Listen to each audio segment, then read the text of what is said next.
joined today by Jessica Kidd. Jessica is a veterinarian and European recognised specialist in equine surgery. And I am so excited that she will be joining us at the conference in 2023, Upwards and Onwards. And she's going to be talking all about neck, back, hind limb pathologies, lamenesses, treatment and diagnosis. But before we get into what Jessica's going to be talking about at the conference, I thought it'd be really good for you guys to get to know Jessica a little bit more. So hi Jessica, thank you so much for joining me. Absolute pleasure.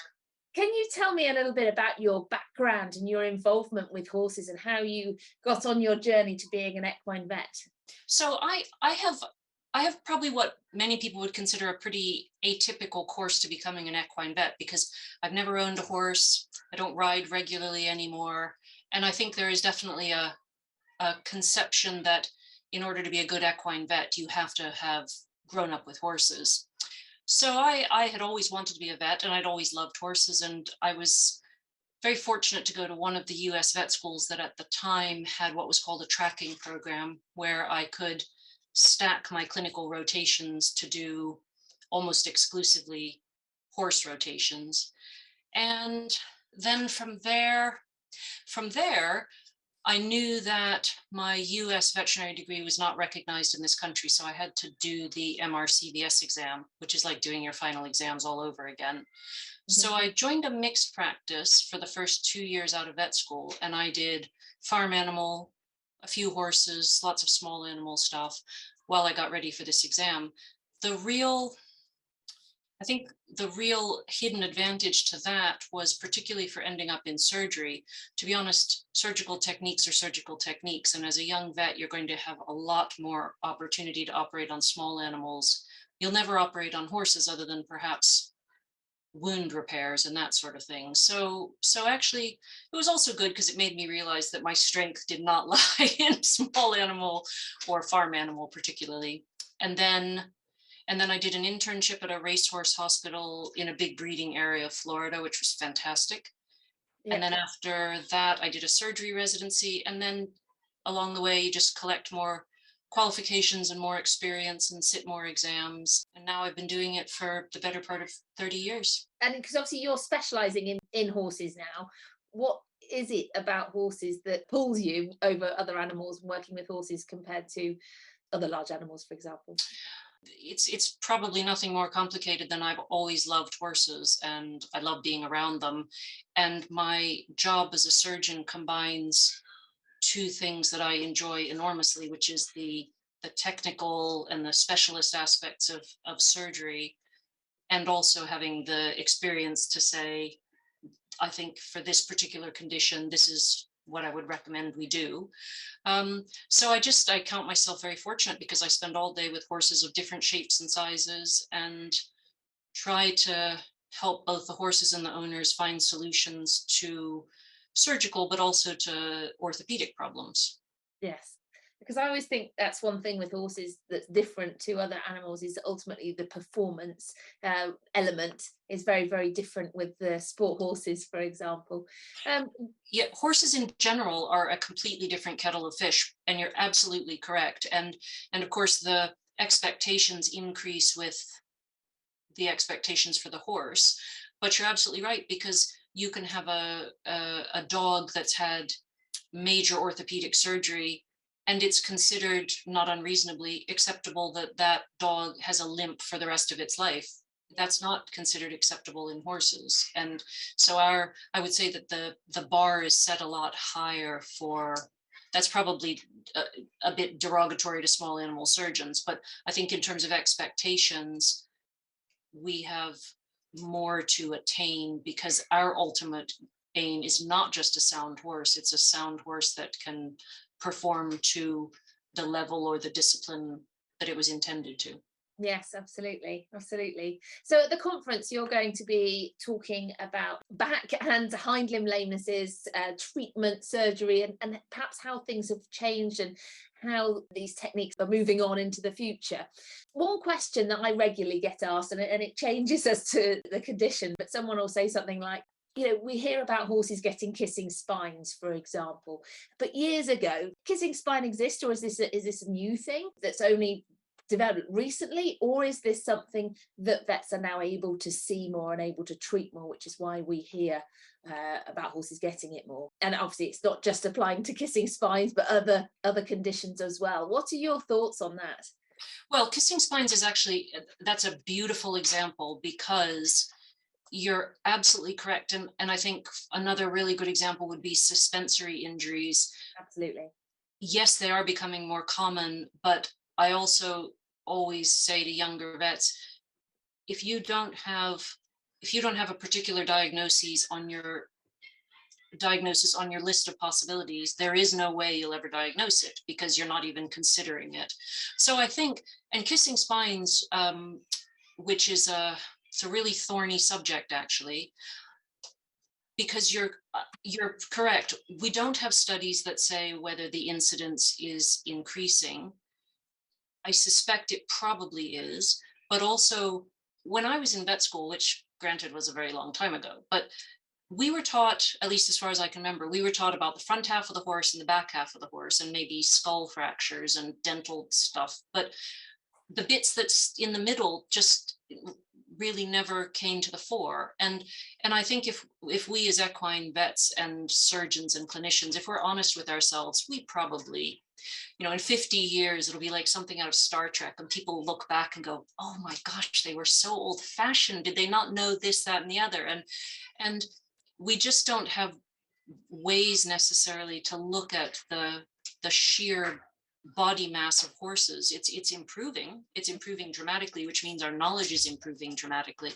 But I think it is, and kissing spines is it's a minefield, because there are a lot of in my opinion, major misconceptions in terms of how to make that diagnosis. But again, I think if you don't have something on your list of possibilities or on your clinical radar, there is no chance you'll ever diagnose it, because you're just not considering it in the first place. Yeah, absolutely. No, I think it's fascinating to consider how maybe diagnostic tools have improved over the years, and how we're able to see more, but there's still so much more to understand about the horse. Entirely. And the pitfall, of course, is that as the diagnostic modalities we have increase, the downside to that is the innate temptation to bypass the things that every case should have, which is collect a good history and do a very good clinical examination on it. And certainly with the improvements in radiography and ultrasound, it's very tempting to just hop to x-raying something or ultrasounding something, and now just send it for an MRI or just send it for a CT. I think that the downside to that is we then lose our abilities of clinical inspection and our ability to do a decent physical examination, and then to try to relate the biomechanics and the anatomy and the pathology and try and put together a bigger picture. So it's sort of a two-way street. Yeah, absolutely.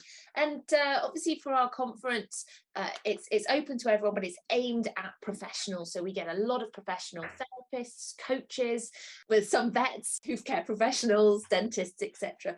What do you feel the importance of those professionals and developing their understanding of this? How is that going to play a role to help the horse? Oh, it's an enormous plus when there are good, caring, diligent, experienced paraprofessionals. And I do a fair amount of orthopedics and lame horses, and there are not going to be many horses, regardless of what you diagnose, that a physiotherapist is not going to add something to the mix. I'm completely spoiled in that in one of the hospitals in which I work, about a quarter mile down the road, is a forge of 27 farriers, and they are brilliant. But I speak to so many vets who they don't have access to a farrier who does remedial farriery, and then you're just you know, it's like you don't have one of your hands, you just can't do as good a job. So I think that paraprofessionals have a significant role to play, particularly in performance horses and performance related issues. And that it's, I always feel that it should be a team approach. I'm the vet, there's a farrier, there's a physio, but it's not I'm the vet, there's the farrier, there's the physio. It's the three of us standing at the same level, because everyone has input and everybody can bring something to the party. And the ultimate aim is a good outcome for the horse. And I think with good paraprofessionals, you're stacking the odds in your favor that the outcome is going to be better than if you worked in isolation. So it's really, I know that there can be a lot of, particularly between vets and farriers, a lot of animosity. And frankly, I just count myself very fortunate that I have very nice farriers, and I respect their opinion and they respect my opinion. And I fortunately don't have those issues to deal with usually, but the bottom line is, in those situations, the loser's the horse. So absolutely, yeah, team approach is just so important. Absolutely. You mentioned there one of the practices that you work in. So are you traveling around, or have you got Yes. your own practice? So after I was in the UK academic system for 9 years, and then in, I think it was 2007, I went to Lambourn, and I was the surgeon in the hospital, the equine hospital in Lambourn, by myself for 7 years. Uh-huh. And then 9 years ago, I started working for myself. So bizarrely, where I still spend most of my time is the hospital in Lambourn, where I worked for so long, because it's a wonderful team and I know all the people and I have referring vets in the area. But I go quite a distance really to other practices and hospitals and clinics. And I think my niche is clinics that have good vets who do good case selection, the facilities that we need, and that's facilities for care and for anesthesia. They can provide proficient anesthesia, and their aftercare is good, but they don't have enough surgeries that they need a surgeon kicking around all the time, getting grumpy that there's not enough to do. So they call me when they need me, and I have a set group of clinics and hospitals that I go to, and I'm really fortunate because all the clinics that I work with, they're all superb vets, and it's really enjoyable to go to work. Yes, that's fantastic. That's fantastic. So out of all these different practices that you see, or that you work in, most of the cases, what would be the area that you're doing surgery? Is it backs? Is it hind legs? Is it necks? Is there a specific condition that you seem to be seeing more than others? So I would do far more orthopedic surgery than I would do soft tissue surgery. I do a lot, and the bulk of that will be arthroscopies and tenoscopies, so the keyhole surgeries. And I would say in my caseload, yes, I do a fair number of back surgeries, but in order of what's most common, a lot of stifles. I do a fair amount of OCD surgeries, so probably stifles, hocks, fetlocks, and the digital sheath would be, and backs, those would be the most common ones to crop up. And then they're always going to be the ones that come along a bit less frequently. Yeah. Oh, this is fantastic. I think we're all going to learn so much from your presentations at the conference. We're really, really looking forward to it, and hearing more about developments in diagnosis and treatment surgery for conditions in the back and the hind limb.